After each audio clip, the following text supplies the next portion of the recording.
Мостай Кәрим. Өз мұғжиза мені әсер алды. Ер, ені көк, ені қатын кіші. Өз сір мені ойға шымға алды.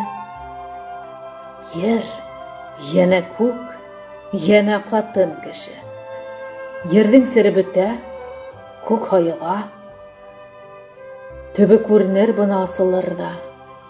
Қатын кішігіні асылмады сір, тылсым болып қалыр асылында.